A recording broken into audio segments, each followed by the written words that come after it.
scope of the crisis. Odin's ravens had brought no news. The watchmen at the gates had seen nothing. Mjolnir had simply disappeared, as if it had never existed at all. The assembled gods understood what Thor's loss meant for their realm. Asgard stood vulnerable, its greatest protector reduced to a shadow of his former self. Loki stepped forward through the crowd of worried gods, his familiar, cunning smile playing at the corners of his mouth. He offered to investigate the theft using his shape-shifting abilities, volunteering to venture where other gods could not go undetected.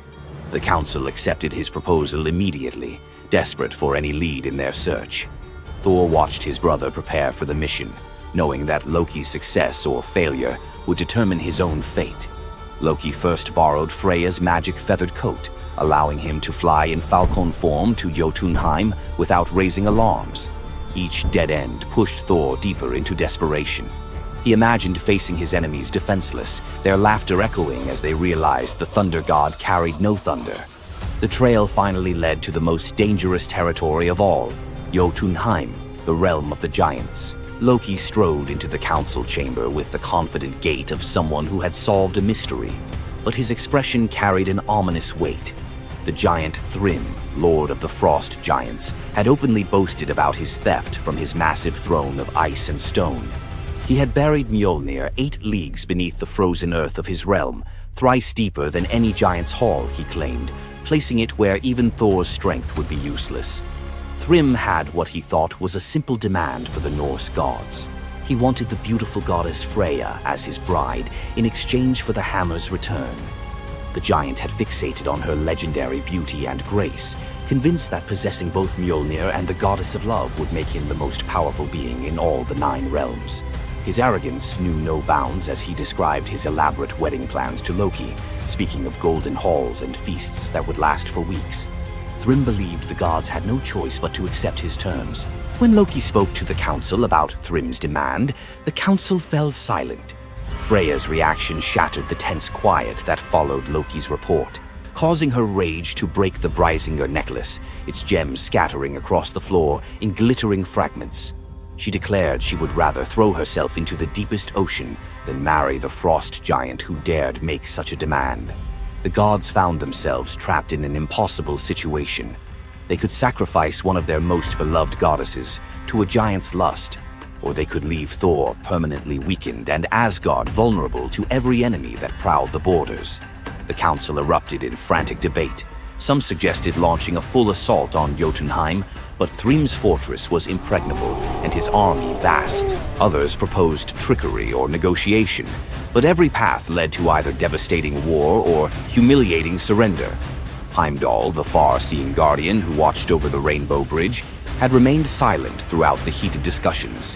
When he finally spoke, his words stopped every conversation in the hall. His suggestion was so outrageous, so completely unthinkable, that even Loki's jaw dropped open in shock. The gods stared at Heimdall as if he had lost his mind, but they were out of other options. What he proposed, however, would challenge everything Thor stood for as a warrior. Heimdall's words hung in the air like a challenge to the very foundations of Norse honor. The far-seeing god had suggested that Thor disguise himself as a bride and infiltrate Thrym's wedding feast to recover Mjolnir. He spoke with calm authority, tie housewife's keys about his waist, and pin bridal jewels upon his breast. The idea was so fundamentally opposed to Norse concepts of masculine honor that Thor's initial response shook the very walls of Asgard. He declared the plan preposterous and swore he would never hear the end of it if word spread that the Thunder God had dressed as a woman. The assembled gods watched in tense silence as their mightiest protector wrestled with a challenge that could not be solved through brute force or lightning strikes. They had already considered launching a full assault on Jotunheim, but Thrym's fortress was impregnable and his army vast. No other choice remained. Thor paced the hall like a caged wolf, his massive fists clenched as he grappled with the impossible choice between his warrior's pride and his duty to protect Asgard. Every instinct in his body rebelled against the idea of abandoning his identity as a fearsome warrior to play the role of a delicate bride. Loki stepped forward with barely contained excitement, volunteering to accompany Thor as his maidservant. The trickster god's eagerness to participate in this elaborate deception revealed his true nature. While Thor struggled with the concept, Loki was already plotting the specifics of costumes, mannerisms, and the lies they would need to maintain throughout their dangerous mission. The transformation began with layers of bridal linen draped over Thor's massive frame.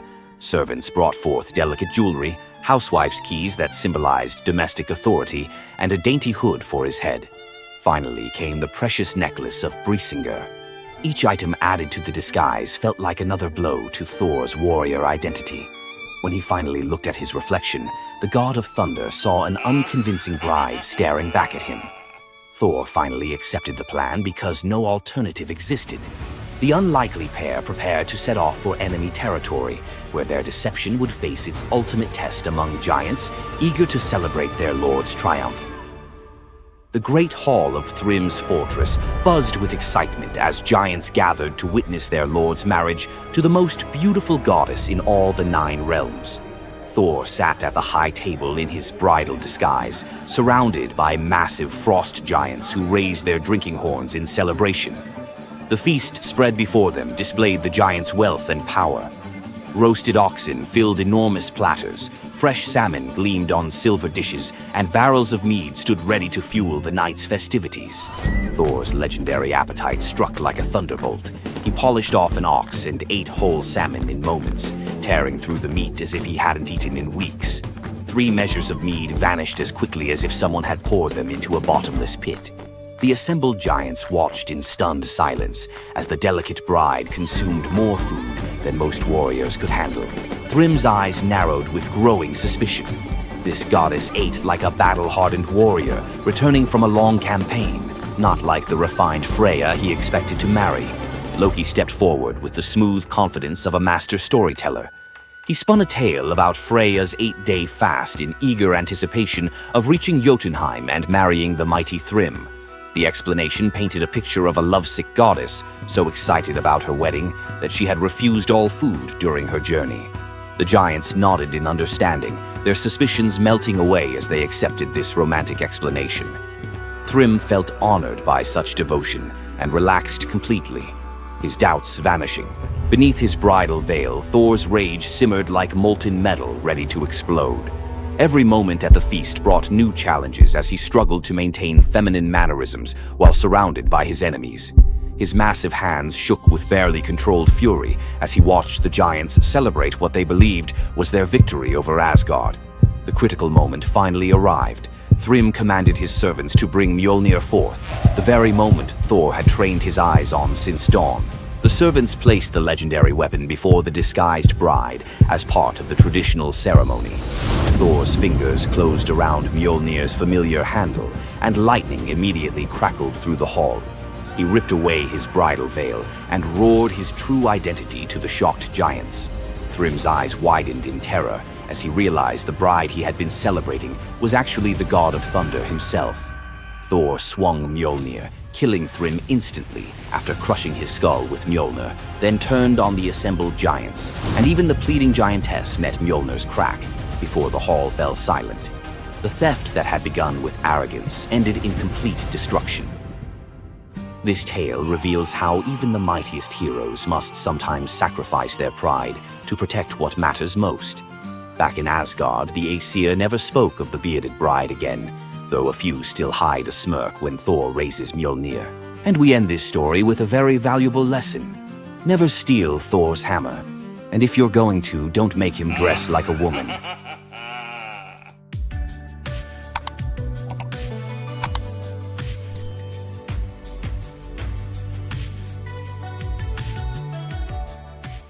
Hey, myth explorers.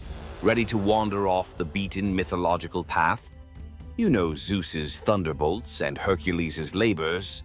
Fine. But what about the day the bees turned their backs on their god? Or the huntress whose sons were cursed to become flesh-hungry bears? Or a girl so clever Athena loved her, then hated her enough to shrink her to an ant? And finally, an apple that quite literally broke a young man's heart. Keep watching. Each tale swerves from wonder to horror to bittersweet awe, and the last lines of every story connect like hidden threads. Miss even 30 seconds, and you'll lose the clue that ties them all together. When Zeus married Hera, Hermes carried gold-edged invites to every being, mortal, divine, animal. Chelone, a river nymph, accepted with a careless nod, but when the day came, she sniffed at the sky, poked the embers in her hearth, and sighed, "My little house is warmer than Olympus." Hours later, the wedding procession rolled past in thundercloud pomp. Hermes spotted Chelone's empty chair.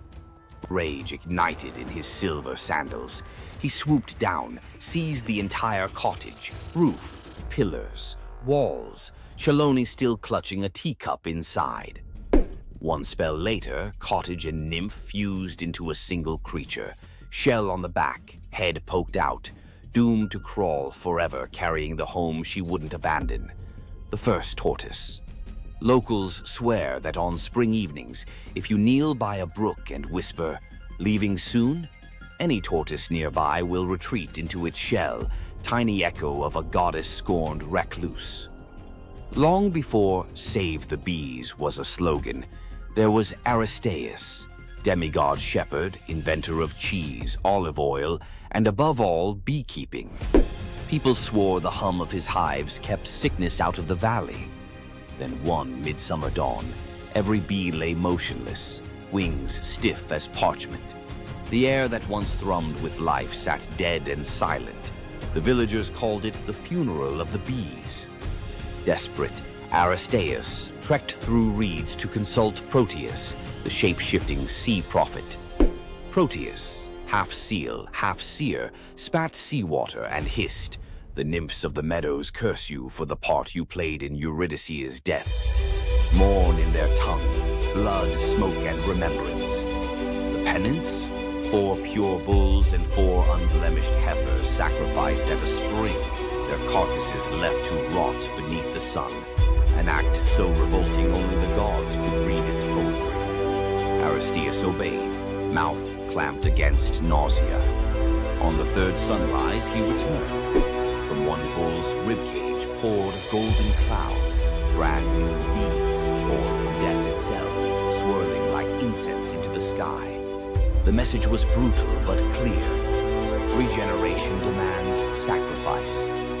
Aristaeus fell to his knees, honeyed tears streaking his cheeks as the swarm chose his outstretched arms as their first hive. King Minos wanted an army for one soldier, so Hephaestus cast Talos, a walking fortress of molten copper now hardened into bronze. 3 times a day, Talos circled the island. Invaders saw a man-sized sunrise sprinting the shoreline, hurling stones the size of oxen. Yet, the godsmith built Talos with a single flaw, a plug at his ankle, sealing a vein that pulsed ichor, divine lifeblood. Cue Jason and the Argonauts, desperate to dock. The witch Medea stepped forward, eyes glinting like mercury. "Mighty Talos, you are metal, but do you feel pain?" She sang of mortality, of rust, of endless duty with no rest. The bronze giant, half mind, half mechanism, knelt suddenly aware. A breeze teased the nail loose. One crimson gold jet spurted. Talos staggered, knees carving trenches in sand, and crashed, an empty shell echoing like a temple bell. Crete was silent but for the hiss of ichor boiling away. Local fishermen still claim some sunsets tint the sea bronze, Talos's lifeblood swirling just beneath the waves, hunting for its lost shell. Coronis of Thessaly loved Apollo, or thought she did, until a mortal soldier caught her eye. While Apollo healed plague in Delphi, Coronis entertained her new lover in secret. Only the raven, Apollo's avian spy, saw everything. The bird wrestled with the knowledge. If it spoke, a human would die. If it stayed silent, a god would suffer humiliation. Instinct 1, loyalty to the sun. It flew for 3 days, trailing white feathers through storm clouds, and crashed onto Apollo's lap to report the betrayal. Apollo's rage was surgical. One golden arrow, one heartbeat, Coronis felled. But as her blood soaked the sheets, guilt hit harder than plague, because Coronis carried his unborn son, Asclepius. Apollo yanked the child from the dying womb, gave him to the centaur Chiron, and spun on the trembling raven. "You wanted me to see darkness. Now wear it." Flames the color of a lunar eclipse licked across white plumage, charring every feather jet black. The raven screeched, not from pain, but from shame immortalized. From then on, ravens lost the ability to speak in clear words. All that's left is the croak that sounds like a secret you can't quite make out. King Salmoneus looked at Olympus and saw a marketing opportunity. He forged iron wheels that struck bronze streets, sparking hellish fire. He hung bronze kettles along rope bridges, and when his servants tugged the ropes, they roared like thunder across the sky. During festivals, he hurled lit torches from his chariot, shouting, "Tremble, mortals! I am Zeus!" Crowds, half fearful, half entertained, showered him with offerings. Thunder for Hire became the hottest ticket north of Delphi, but word climbed the air like smoke, reached the real Zeus, who waited for the perfect dramatic sting. On Salmonia's grandest fete, dark clouds gathered, but the sky remained eerily quiet. Salmoneus rode out, ready to drop his counterfeit thunder. Zeus answered with the genuine article, a single bolt that vaporized the rope bridges, melted the bronze road into a river of screaming metal, and hurled Salmoneus, chariot, horses, ego, into Tartarus. There, chained to a rotating rock, he hears only one sound. Authentic thunder he can never claim. Locals swear the ruins of Salmonia still ring on electric nights. Metallic echoes of Zeus performing an audit on false advertising. Polyphonte, one-time devotee of Artemis, vowed to remain chaste, but Aphrodite, never fond of holdouts, infected her with lust for a passing bear. Yes, a bear. Polyphonte vanished into the woods and returned months later with twin boys, Agrius and Aureus, towering, coarse-haired, with appetites that chilled the blood. They laughed at altars, hunted travelers, and roasted human limbs over campfires. Zeus finally snapped. He ordered Hermes to punish the whole family in whatever way preserves terror for future ages. Hermes, unwilling to butcher newborns, enlisted Ares, who gleefully bound the twins upside down and hacked off hands and feet. But before the blade fell again, the gods changed their minds, opting for metamorphosis over gore. Polyphonte became the Strix, a death-omen owl whose shriek freezes armies. Aureus twisted into a towering eagle owl, herald of war. Agrius sank into the body of a vulture, forever gnawing carrion. And the family's hillside cave? Locals swear it still reeks of smoke and sweet meat. Farmers mark its mouth with iron nails. Iron, they say, silences bear-born ghosts. Next time an owl howls before battle, remember Polyphonte's cursed lullaby, a mother's love curdled into dread for every soldier who hears it. Athena once chose an Attic girl named Myrmex as her personal protege. The goddess introduced a dream project, the world's first plow. Myrmex watched, learned, then, intoxicated by the crowd's applause, whispered that she had invented the tool. Athena's gray eyes darkened. Soon after, a jealous wind shoved Myrmex while she harvested wheat. She staggered, dropped an armful of sheaves, and heard laughter, a cruel echo of her own boast. Athena emerged, face sorrowful. "You craved the harvest without the humility." She tapped the girl's forehead. Instantly, Myrmex shrank, limbs splitting, waist pinching. An ant scuttled where a maiden had stood, destined to steal crumbs of grain for eternity, mimicking the theft of Athena's credit. Centuries later, Zeus needed loyal subjects for his son Aeacus in barren Aegina. He saw the ant swarm and, in a grim joke, transformed them into soldiers. The Myrmidons, silent, disciplined, famous under Achilles at Troy. The bravest army in myth owes its origin to a single boastful sentence. Medusa grew up alongside the breathtaking Adonis under the roof of King Cinyras. Where Adonis was radiant, Medusa was steady, god, confidant, brother in all but blood. When a boar gored Adonis in Aphrodite's sacred grove, every flower dimmed, and Medusa felt his chest collapse inward. Days later, they brought Adonis's body home. Medusa strung a rope from a pomegranate tree and hanged himself, grief carving deeper than any tusk. His wife Pelea followed. Aphrodite arrived, drenched in her own tears, too late to save them, but not too late to transform them. Medusa became the apple tree, branches heavy with fruit the color of heart blood. Pelea became the dove, eternal companion to Aphrodite, cooing in the apple's boughs. Their infant son, also named Medusa, was spared and ordered to Delos to teach islanders the craft of shearing sheep. Ever since, Greeks call flocks mela in his honor.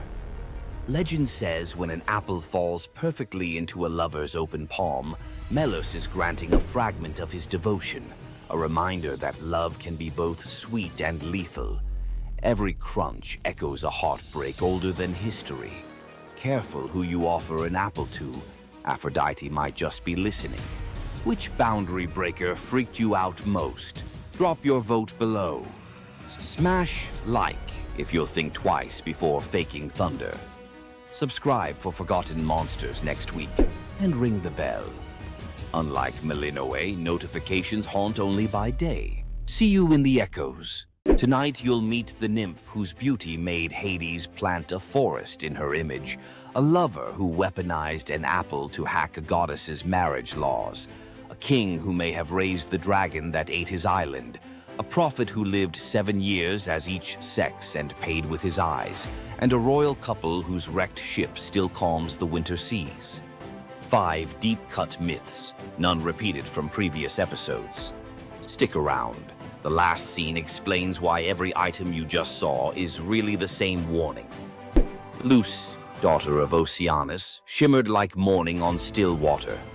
Hades saw her bathing on the Styx's shore and felt the ache of something that might have been love, if gods knew limits. He swept her into his shadowy chariot. In the underworld, things don't rot the way they should, they transform. When Luce's mortal bloom began to fade, Hades panicked. Unable to bear her disappearing, he offered the only gift he understood, immortality as landscape. He touched her hair. It stiffened into bark the color of moon-bleached bone. Leaves burst silver as coin flip flashes. Luce the woman became Luce the white poplar, blazing at the center of Elysium. Dead heroes rest beneath her, weaving garlands from her two-toned leaves. Dark one side, pale the other, to remind them that joy and grief always grow on the same branch. The Cercopes, twin dwarf tricksters Passalus and Acarus, live by trolling. They steal Heracles' bow and club, giggling about how the hero's butt is black as a kettle from soot. Heracles wakes, grabs both by the ankles, slings them over a pole like squirming fish, and marches toward the city to sell them. Dangling upside down, blood rushing to their heads, the twins can't stop roasting him. Even Heracles, no stranger to rage, breaks into reluctant laughter. But Zeus, hearing their unfiltered comedy, decides the world needs more mischief. He transforms them into the first monkeys, bodies still small, faces still grinning, forever swinging by what once bound them, their own tails. Sailors claim the Cercopes occasionally regain speech during eclipses, whispering new insults at any heroic statue within earshot. King Lycurgus hated surprises. When the brand new god Dionysus marched through Thrace with drums, wine, and ecstatic maenads, Lycurgus saw a security threat. He banned viticulture, arrested Bacchic followers, even ordered his soldiers to whip the vines until they confessed their treason. Dionysus escaped into sea foam, but vengeance fermented quietly. First, the king's barley crops twisted into miniature grape clusters. Then, every cup in the palace turned to wine, no matter what was poured. Finally, Lycurgus woke screaming. Vines were sprouting from his own feet, snaking up his calves, pinning him to the palace floor. He hacked at them only to realize he was slicing his own flesh. The vines were his veins. Driven mad, he swung an axe at what he thought were tendrils on an oak and beheaded his heir. The gods let him blister in that guilt until locals, terrified, bound him and hurled him into Mount Pangaion's man-eating cave. The vines retracted, but his screams never did. Acontius, a handsome nobody from Chios, spots rich girl Sidippe under the temple colonnade. He can't speak to her, class gap miles wide, but he can exploit Olympus's fine print. He scratches on an apple. I swear by Artemis to marry Acontius. He rolls it to her sandal. She idly picks it up and reads the words aloud, which in Artemis's precinct equals a binding oath. Sidippe leaves confused, but every time her father arranges a proper fiancé, she collapses with fever, so savage priests fear plague. The oracle digs through the divine TOS and finds the hitch. She's already sworn. When Sidippe finally weds Acontius, the fevers vanish. Artemis shows up, not angry but amused, honoring the couple with everlasting fidelity in exchange for the clever tribute. Moral: speak casually under a goddess's roof and the contract is in ink you can't see. Long before the Trojan War, the island had no king, only scattered fishermen and goats. Then a stranger arrived, Cycreus, towering, scarred, carrying a bronze spear notched with unknown runes. He spoke little, ate alone, but worked miracles.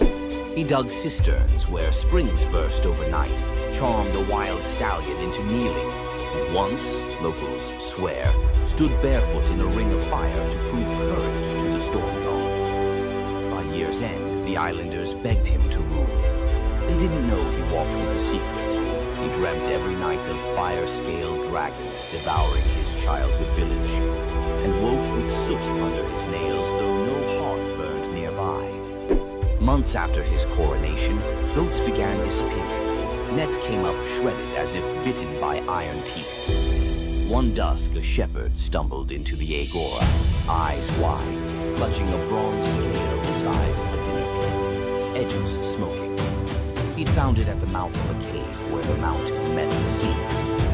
Cycreus said nothing, only studied the scale under torchlight. It matched the color of the runes on his sleeve. That night, villagers saw their king ride alone toward the cave. From cliffs, they watched the torchlight vanish into the maw. Minutes stretched into hours. Then, roaring deep enough to quake wine jars on kitchen shelves, flame burst from the cave mouth.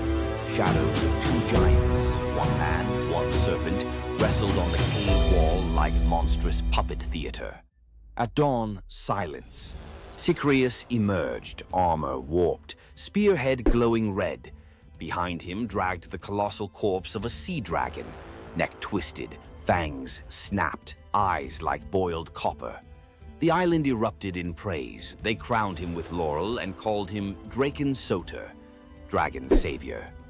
Yet some noticed his smile was hollow, as if slaying the beast had lanced a boil he secretly cherished. After the triumph feast, Cycreus changed. He paced battlements at midnight, muttering in a guttural tongue. His bathwater steamed black. Servants insisted the steam coiled like a serpent before dissolving. One harvest festival, a child accidentally spilled wine on his boots. Cycreus roared, eyes flashing ember orange, and the boy swore he saw scales ripple under the king's skin. Rumors spread. Had the battle fused man and monster? Or darker, had Cycreus never slain the dragon at all? Had he absorbed it? When storms flattened olive groves and fishermen found their nets burnt as though by underwater fire, the islanders panicked.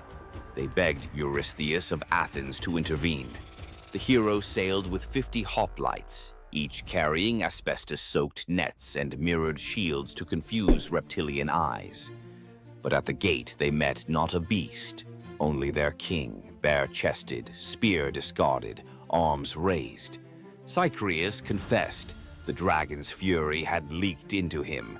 He'd battled it outside and now battled it within, losing ground each night. "Bind me or burn me," he said. Eurystheus chose mercy darker than execution, exile. He ferried Cycreus to Eleusis, gift-wrapping the cursed king for the goddess Demeter, whose own grief could understand corrupted power. Demeter accepted, appointing Cycreus as guardian of her holy processions, his inner fire now repurposed to ward off all lesser threats. As Cycreus's ship slipped away, islanders swore the shoreline hissed, not from waves, but from a dragon's whisper receding with its unwilling host. Salamis kept the dragon's bronze scales nailed above city gates for centuries, tarnished mirrors reminding every leader, "Conquer your monsters, yes, but never wear their skins. Power taken from terror carries terror's seed. When rage becomes crown, abdication may be salvation." Young hunter Tiresias strikes the snakes with his staff. Hera curses him into a woman for 7 years. He marries, bears children, learns the loom songs of grief men never hear. 7 winters later, he meets the serpents again, carefully steps over them, spell breaks. He's male once more. Later, Zeus and Hera bicker. Who enjoys love more, man or woman? They drag Tiresias in as data point. He sides with Zeus. Women feel 9 times the pleasure. Hera, furious, blinds him. Zeus, guilt-struck, gifts prophecy and a lifespan of 7 generations. Thus, the greatest seer of Thebes walks the tightrope of fate without eyesight, yet clearer vision than any living soul. It's said he chuckled on his deathbed. "Blind, I've seen 2 worlds, inside and out." King Ceyx sails to consult an oracle. Wife Alcyone prays he waits for calmer weather. He doesn't. Zeus, annoyed that Ceyx invoked him too often in casual oaths, hurls a thunderstorm that swallows the ship. Ceyx's spirit, soaked and shivering, begs Iris to carry a goodbye. Sleep god Morpheus impersonates Ceyx's drowned corpse in Alcyone's dream. She wakes screaming, runs to the surf. There's the real body, ghost pale in foam. In raw despair, she leaps after him. The gods, pierced by this double plunge, morph the lovers midair into halcyon birds, kingfishers with royal blue backs. To let their floating nest survive, Zeus stills the winter seas for 14 days every January. Sailors call it the halcyon days, when storms bank their rage and even grief takes a coffee break. Which transformation slapped hardest? Tree, oath, dragon, gender shift, or bird? Hit the comments. Smash like. If you'll think twice before reading random fruit out loud, subscribe for next week's plunge into the 3 mortals who blackmailed the fates. And ring that bell. Unlike Zeus's thunder, it won't roast you for imposter syndrome. See you in the halcyon calm. Athena, the goddess of wisdom, war, and strategy, was one of the most powerful deities in Greek mythology. Feared by enemies, honored by heroes, and even challenging Zeus himself, Athena's legacy shaped legends, wars, and the very foundations of civilization. But was she truly a goddess of justice, or was there a darker side to her wisdom? Let's dive into the real story of Athena. Athena wasn't born like other gods. She burst fully grown from Zeus's head, armed with a spear and shield, a goddess of war and wisdom from the very start. But her story is more than just divine power.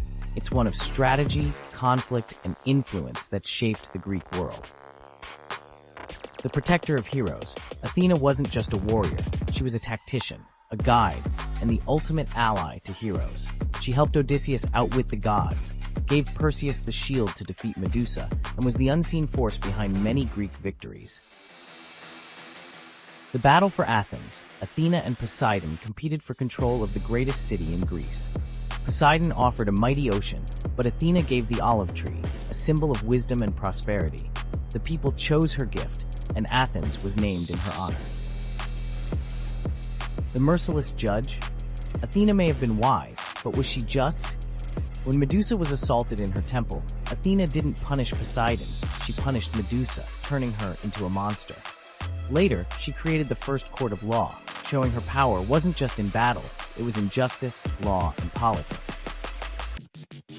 Wisdom and war, always balanced. Unlike Ares, the god of chaos and bloodshed, Athena's warfare was tactical, calculated, and precise. She was the goddess of the battlefield, but also the goddess of philosophy, craftsmanship, and knowledge, a balance between violence and intelligence. Her lasting legacy, Athena's symbols, the owl, the shield, and the olive tree, still represent wisdom, strategy, and peace today.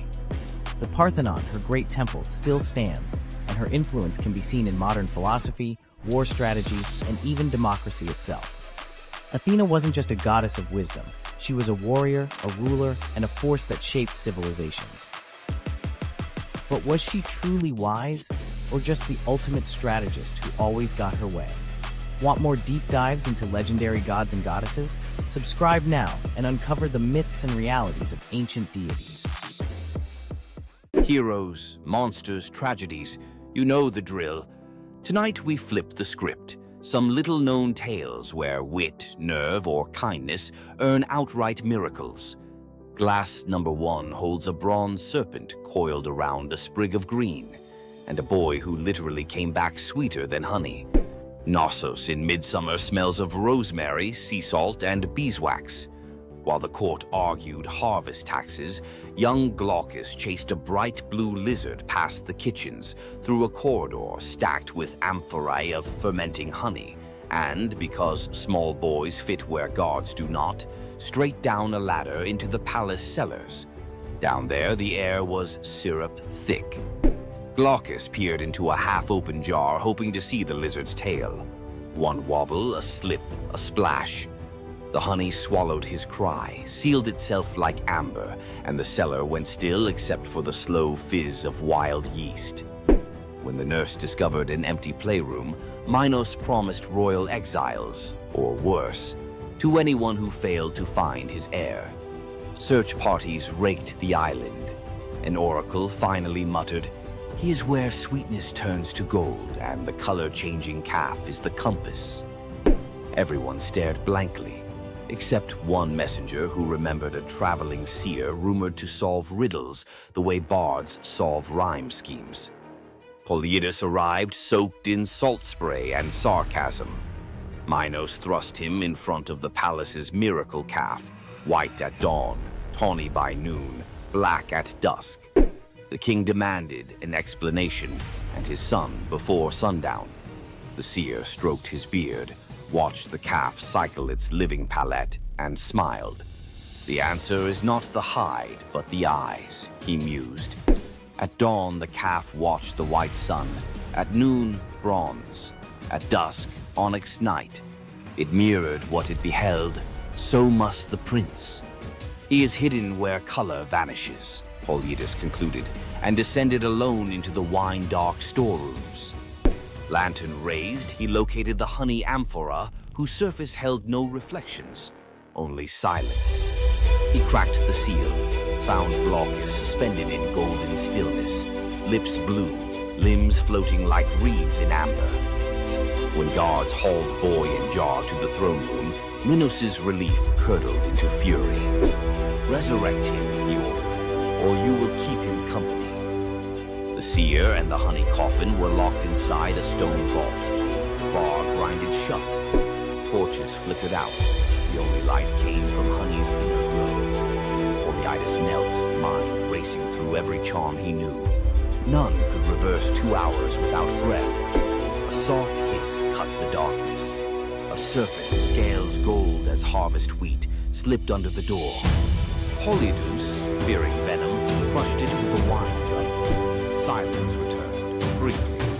A second serpent slid beside its fallen mate, circled the bottom, vanished into a crack and re-emerged, clutching a sprig of leaves that glimmered with emerald fire. Pressed the herb to the dead serpent's mouth. In a shiver of sinew, the creature revived. The pair slithered away, leaving the leaf behind like a lesson. Polyidus's pulse hammered. He ground the glowing plant between stone shards, smeared the paste across Glaucus's cold lips, and half praying to gods who seldom pick up, waited. A heartbeat. 2. Then the boy coughed, honey and air and the shriek of returning life. He sat up wide-eyed, asking if lunch was ready. The vault erupted in shouts. Guards dragged them to Minos, whose relief eclipsed his threats. "Teach the child your art," the king commanded, "and you may leave Crete with both eyes intact." For 30 days, Polyidus tutored Glaucus, reading omens in bird flight, divining storms by the smell of stone, decoding dreams as if they were parchment. Each lesson the seer delivered with growing dread. Minos could weaponize prophecy. On the final morning, he presented Glaucus with a cup of wine to seal memory. The boy drank. Polyidus leaned close, whispered a single word, and the wine turned bitter. Glaucus spat it back onto Polyidus's lips. That was the spell. Every technique, every cosmic shortcut drained from the boy's mind like sand through a broken hourglass. He would live healthy, happy, but ordinary. The gift stayed locked in Polyidus's own skull.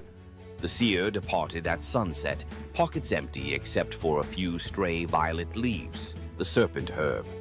Some say he planted them across the Aegean. Others insist he fed them to bees, breeding honey that glows faintly green when moonlight is thin. In mountain apiaries of rural Greece, beekeepers still search for Glaucus honey, said to cure a stopped heart if administered within 3 breaths. And every cellar apprentice learns, keep lids tight, keep ladders chained, and keep an eye out for serpents. Sometimes they carry medicines gods never meant us to find. Nymph Princess Cyrene tackles a lion preying on her father's cattle. Apollo, stalking inspiration, watches her wrestling the beast bare-handed and thinks, forget liars, that's poetry. He swoops not with roses but a gold chariot pulled by griffins. Rule a land of your own, he says, pointing across the Mediterranean. Cyrene's answer, give me a bowstring and some good soil. She rides shotgun all the way to Libya. On sun-drenched highlands, she spears the ground. Fresh springs burst. The place becomes Cyrene, namesake queen founder. Apollo immortalizes her as a long-lived nymph. Their sons include Aristaeus, future bee guru, and Eadmon, Argonaut prophet. Centuries later, Cyrenean olive oil sells for triple price in Athens. Bottles carry a tiny embossed lion, reminder that one headlock can echo into a civilization. Morning of his birth, infant Hermes crawls out of cradle, spies a tortoise, hollows the shell, strings cowgut. Voila, the first lyre. Same afternoon, he rustles 50 of Apollo's divine cattle, walking them backward to confuse hoofprints. Apollo tracks the tune of an unfamiliar instrument to a cave and catches, not a rustler, a giggling baby. Hermes begins to play. The melody melts Apollo's fury like wax. The sun god trades the entire herd plus the golden staff of herdsmen for the lyre. Contract signed before Hermes can crawl again. Apollo becomes patron of music. Hermes gains official portfolio of travelers, traders, and, ironically, thieves. Every time a guitarist hands a riff to a bandmate for mutual gain, they reenact that cave-side barter. Enslaved courtesan Rhodopis toils in a Nile Delta villa. Her only treasure, a rose-hued slipper dating to her free childhood. She washes linens in the river, humming Ionian lullabies. While drying on the bank, one slipper is whisked by a sacred falcon, messenger of Horus, who drops it into Pharaoh Psamatechus's lap during court. Kings love omens. He declares he will marry the owner. Decree echoes across gnomes. Every woman must try the slipper. Noble women sulk. The shoe fits none until desert winds guide inspectors to Rhodopis scrubbing floors. The leather hugs her heel like destiny. Pharaoh weds the astonished Greek.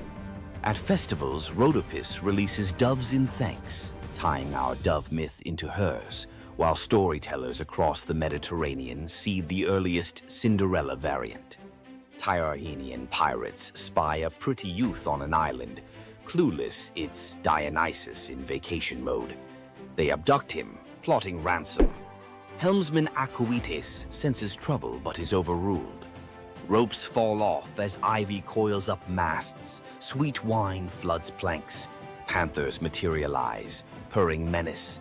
Pirates jump ship in panic. Instead of vengeance, Dionysus transforms them into dolphins so they can atone by guiding sailors.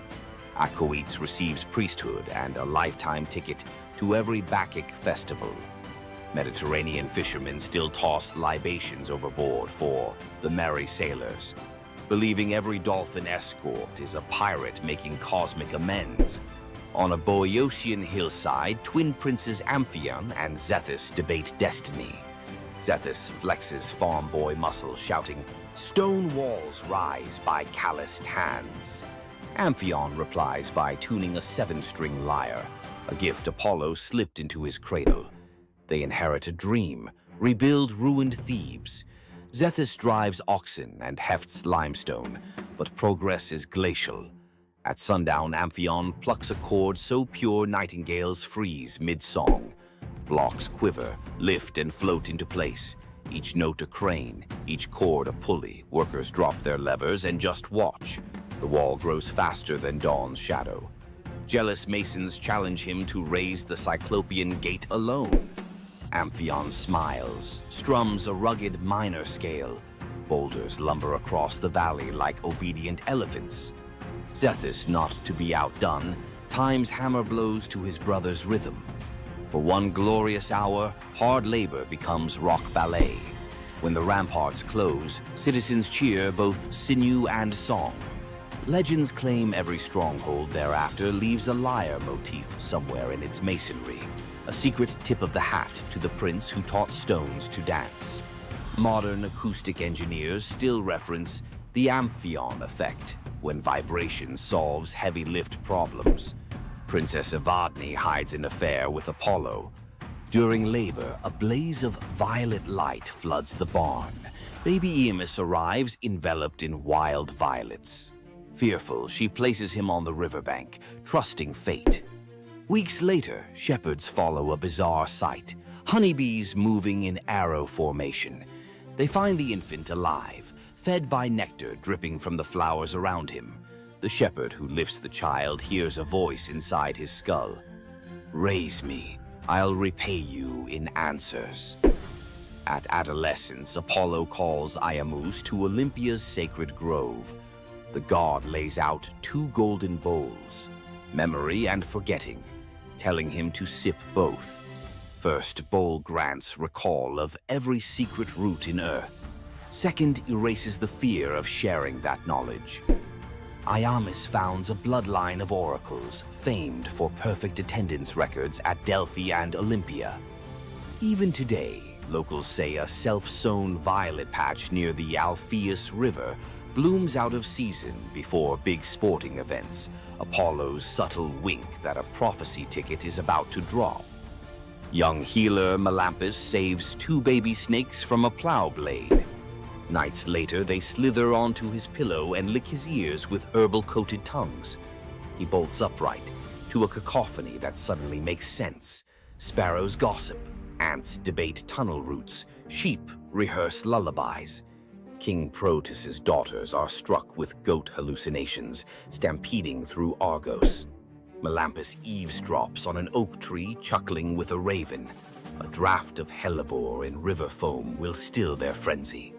He brews it. 1 sip and royal sanity snaps back. Kingdom cheers. Fee time. Melampus wants 1/3 of the realm. Proetus balks until the cattle low in perfect Greek. He's worth it.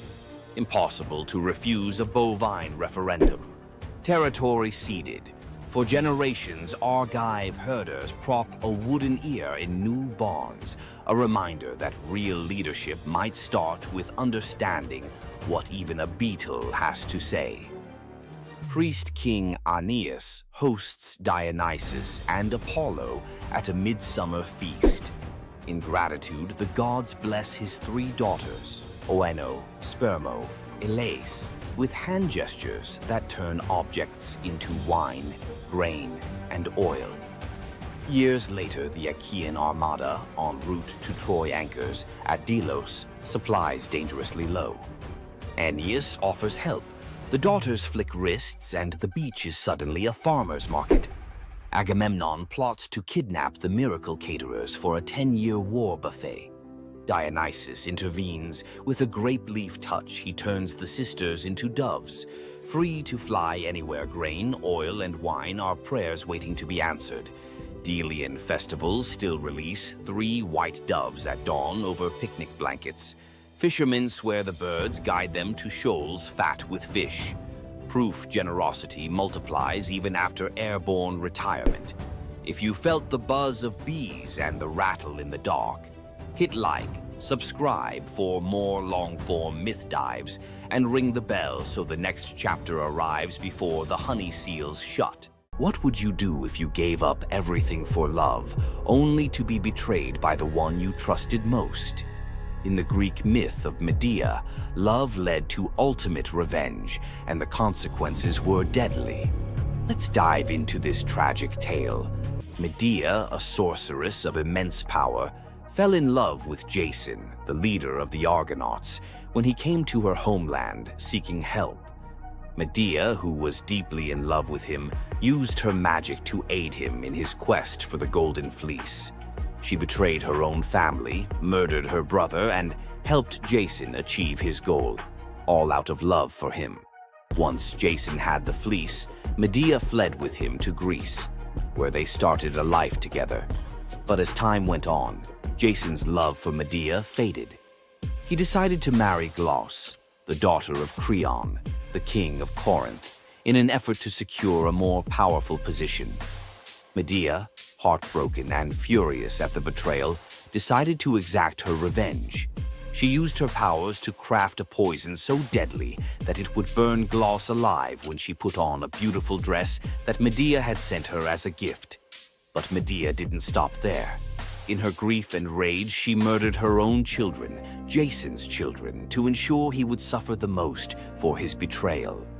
The pain of losing everything she loved was unbearable, and Medea, having left nothing behind but destruction, fled to Athens, leaving Jason to wallow in his sorrow and regret. Medea's story is a tragic reminder of the destructive power of betrayal and the extreme lengths to which love can drive someone. Sometimes love is not only blind, but it can also lead to devastation and vengeance. Does Medea's vengeance leave you thinking about the darkest side of love? Subscribe for more ancient Greek myths filled with twists, power, and passion. Imagine being one of the greatest hunters in the world, known for your unmatched speed and skill. But despite all your abilities, your destiny is determined by a simple golden apple. Let me tell you the tragic tale of Atalanta, the huntress who couldn't escape her fate. Atalanta was abandoned at birth by her father, Zeus, who didn't want a daughter. Left to die in the wilderness, she was raised by a she-bear, learning to hunt and survive. As she grew, Atalanta became a legendary warrior, her skills in hunting unmatched. But no matter how great she became, she could never escape one thing: her prophecy. A prophecy foretold that Atalanta would only marry a man who could outrun her in a race. As the years went by, many suitors came, eager to win her hand. But Atalanta, fiercely independent, defeated them all. Her speed was unbeatable, and no man could match her skill. Then came Meleager, a brave hero who had heard of Atalanta's strength and beauty. Unlike the others, he didn't boast about his abilities. Instead, he came prepared with a plan. Meleager, knowing Atalanta's curse, asked the goddess Aphrodite for help. She granted him 3 golden apples, which he used to distract Atalanta during their race. As Atalanta raced ahead, confident of her victory, Meleager tossed the apples one by one in her path.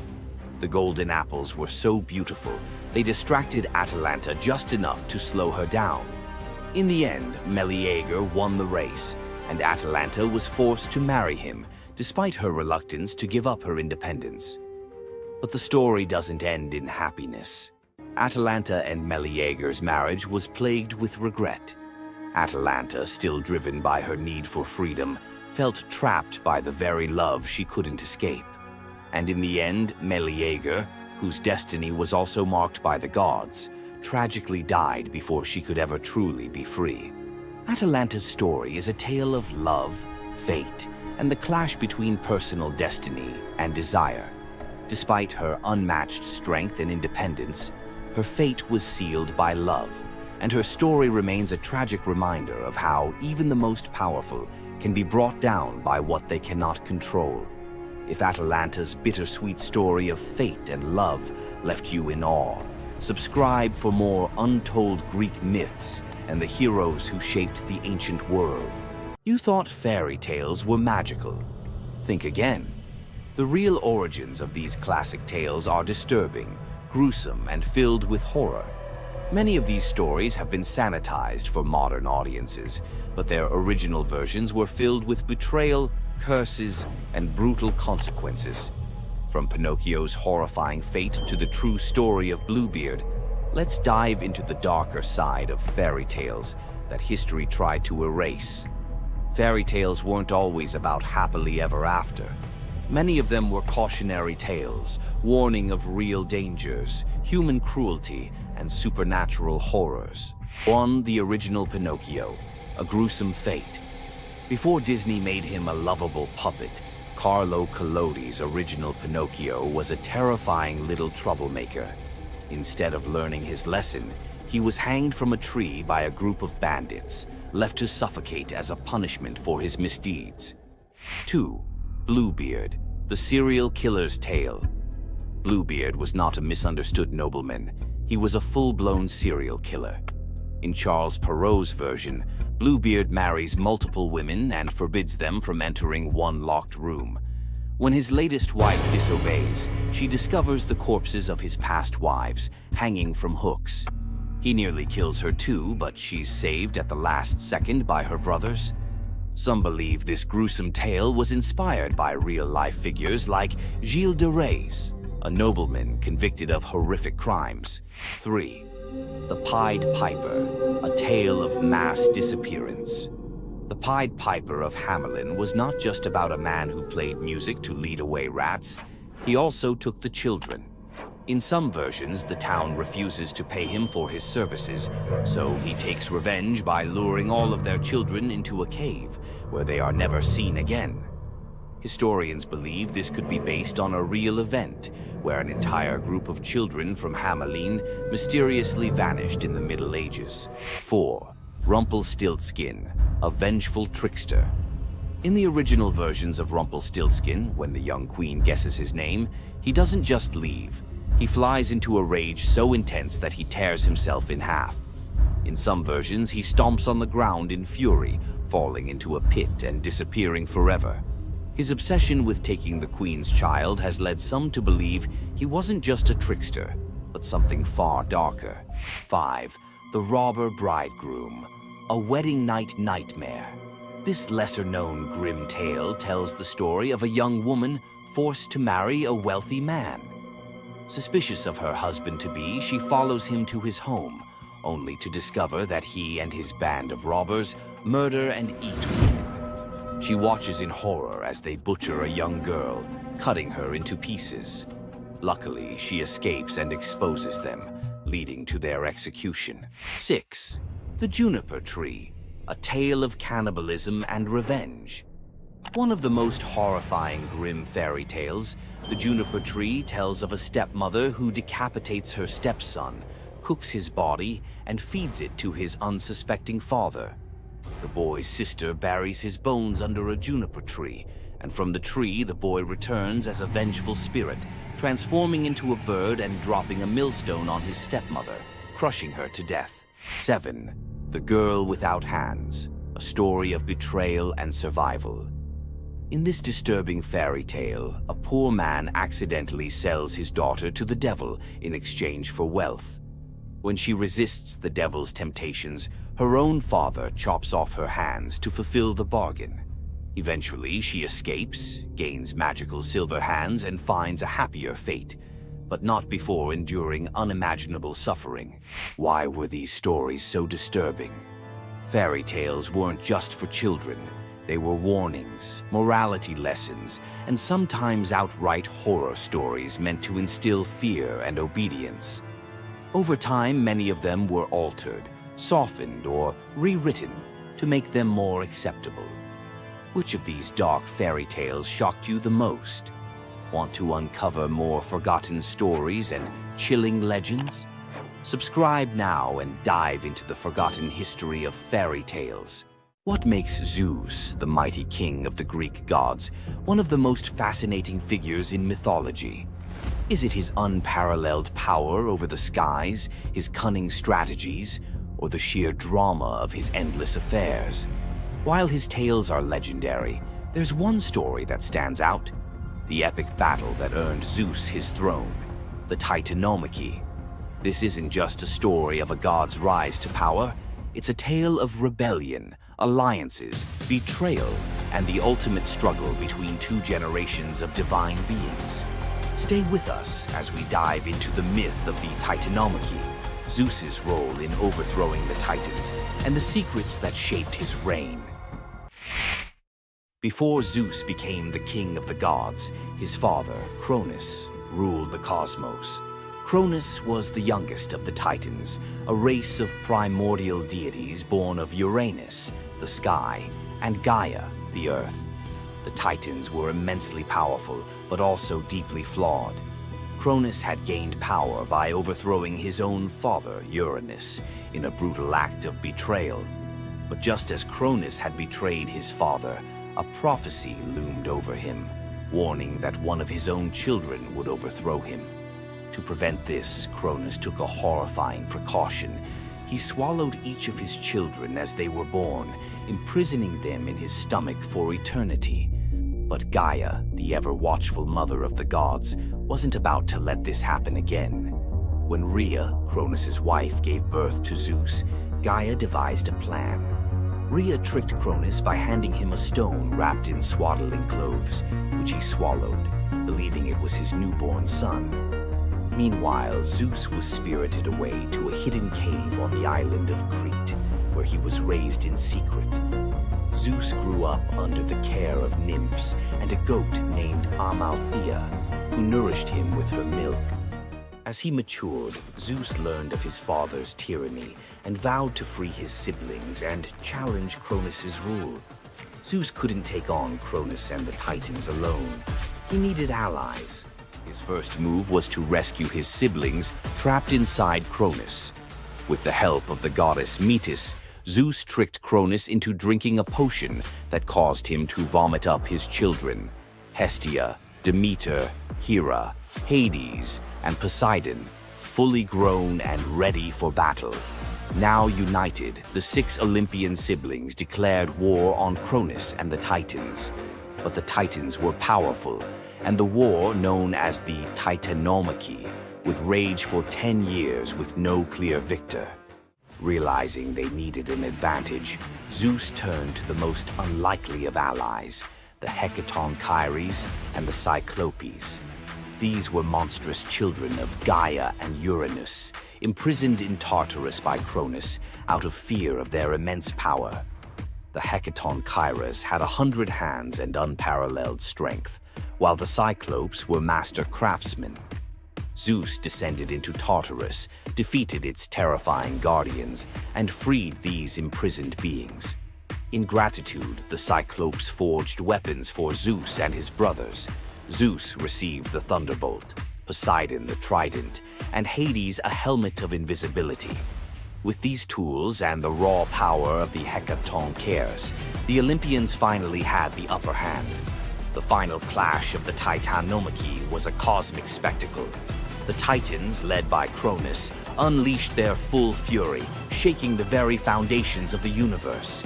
Mountains crumbled, seas boiled, and the skies erupted in chaos.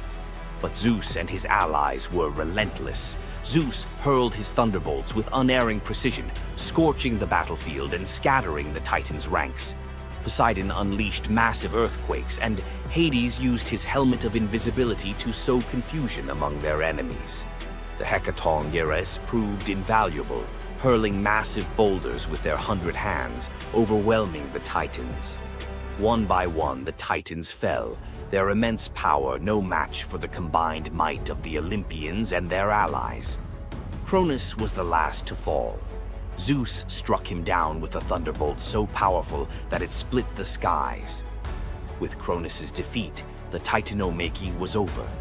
With the Titans defeated, Zeus and his siblings faced a choice: what to do with their vanquished foes. In a move both strategic and ruthless, Zeus imprisoned the Titans in Tartarus, deep within the underworld, where they would remain for eternity under the watchful eye of the Hekatoncheires. Zeus then divided the cosmos with his brothers. He claimed the skies as his domain, Poseidon took the seas, and Hades ruled the underworld. Together, they established the rule of the Olympians, with Zeus as their undisputed king. But the Titanomachy left scars. Gaia, enraged by the imprisonment of her Titan children, gave birth to new monstrous beings to challenge Zeus's reign. Among them was Typhon, a creature so fearsome that even the gods trembled before him. Typhon's battle with Zeus is another story for another day, but it serves as a reminder that power in the ancient world was never secure. Zeus's rise to power marked the beginning of a new era, but his reign was anything but peaceful. While he was the king of the gods, his rule was marked by constant challenges, from rebellious mortals to jealous deities and his own unquenchable desire for love and control. Zeus was both a protector and a tyrant, a figure who inspired awe and fear. His thunderbolts were a symbol of justice, but they were also a tool of destruction. He fathered countless children, both mortal and divine, and his many affairs often sparked conflict among the gods. Yet, despite his flaws, Zeus's rule brought stability to a chaotic world. Under his reign, the gods established order, overseeing the realms of humans and maintaining the delicate balance between earth, sea, and sky. The myth of Zeus and the Titanomachy isn't just a tale of war. It's a story about the cycles of power and rebellion. Just as Zeus overthrew Cronus, who had overthrown Uranus, Greek myths suggest that even the mightiest rulers are vulnerable to the forces of change. Zeus's story reminds us that leadership comes with its own set of challenges. It's not just about gaining power, it's about maintaining it, often at great cost. Zeus's rise to power is one of the most thrilling tales in mythology, filled with battles, alliances, and sacrifices. But what do you think? Was Zeus a just ruler, or was he simply another tyrant destined to fall like the Titans before him? Let us know your thoughts in the comments below. Don't forget to like this video if you enjoyed this dive into Greek mythology, share it with fellow myth lovers, and subscribe to our channel for more epic tales from the ancient world.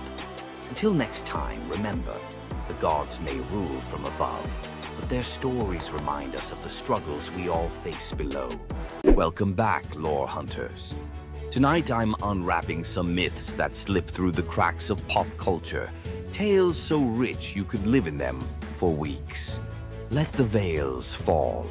Old Phaon hauled passengers between Lesbos and Asia Minor in a skiff patched more than a beggar's coat. One dusk, he carried an aged woman for free when storms canceled the rich man's coin. She touched his wrist, her skin warmed like sunrise. That crone revealed herself as Aphrodite. Payment. an alabaster jar of rose-scented balm. Phaon rubbed a dab on his temples.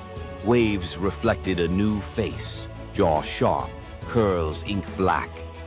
Word of the god-veined ferryman blitzed across isles.